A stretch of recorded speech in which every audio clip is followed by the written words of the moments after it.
Welcome to the Happy Violence News Show. I'm your host, Gruesome.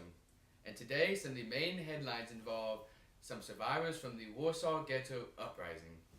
Thank you, Hans. I have with me right here is a survivor of the uprising. What can you tell us of the ghetto, and why was there an uprising? What? I'm not a survivor, my dude. Can you not harass me?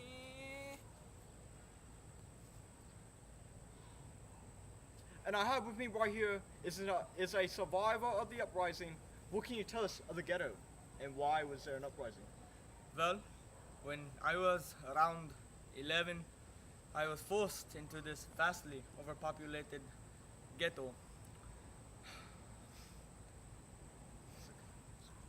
where it was very common to find 7 to 9 people, or even more, living in the same room.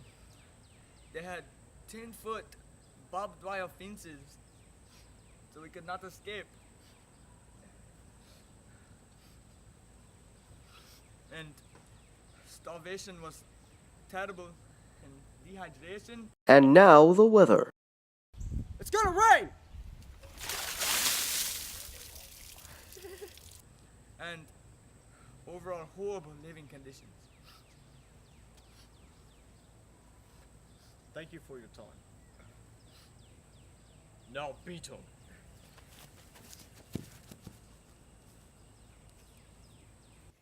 Thank you, Daniel. And now, a very special report from our professor of dolphin flatulence, Malice, LaFleur. Thank you, Hans. Now, as you see here, the ghetto is located near the University of Animal Flatulence, where I studied. It's isolated from the rest of the capital city of Warsaw, of Poland. It's in the near center of Poland, which fell under Nazi control after being owned by the Verhulst forces in 1939. The ghetto itself has an area of about 1.3 square miles near the edge of the city, close to the river, which has the highest concentration of dolphin flatulence in the area, which is none, because Warsaw doesn't have dolphins. Fool. We'll be right back after this short commercial break. Are you tired of being harassed all the time? Because I know I am. That's why I invented the Be Gone boot. Hold it up to the area of your nearest nuisance, and they'll get knocked out in seconds. Order now, and I won't use it on you. Welcome back to the Happy Violence News Show with your host, Gruesome. And now, the very local weather. It's gonna sun! I said it's gonna sun!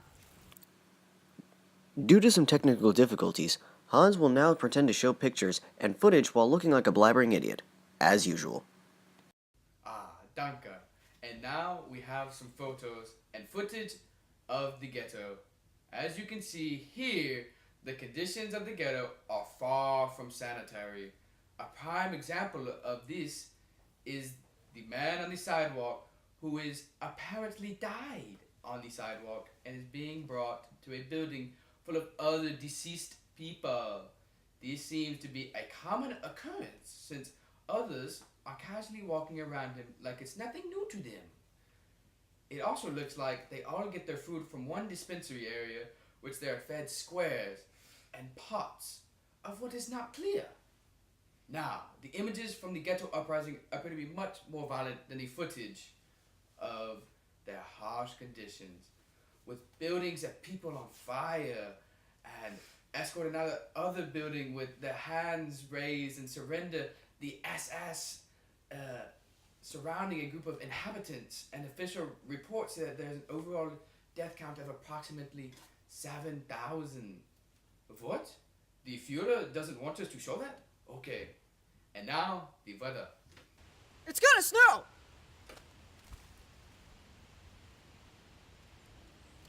Thank you for tuning in to Happy Violence News with your host, Gruesome, signing off tonight. And we'll see you the next time the Führer lets us come back on air. Goodbye, and enjoy your state-administrated propaganda. News.